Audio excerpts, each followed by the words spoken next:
Tai vat šitų noriu pasidalinti, kad gražu matyti, kaip žmonės net ir sunkiuose etapuose imasi, daro kažką, veikia, atsistato, sveiksta, pasveiksta, gyvena, žinai, kuria gyvenimą. Nu, fainai.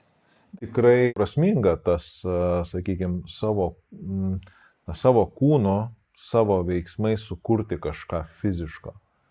Nes kuo toliau esam, tai tuo mes labiau skaitmenėjam ir šiandien daiktai yra tiesiog, jie atrodo, kad atsiranda iš niekur, žinai. Mes jų nebevertinam, nes yra daug pigiau pagaminti ten kokioj gamykloje, negu sukurti pačiam. Ir tas turbūt toksai sąryšis, kad aš savo rankomis kažką padariau, žinai, ar ten užauginau augalą, ar kažkokį tai derlių, žinai, sukūriau ir nuėmiau, ar va tą pačią ten pjaustimo lentelę pagaminau. Aš galiu veikti pasaulį, ne tik pasaulis mane. Prasmingo.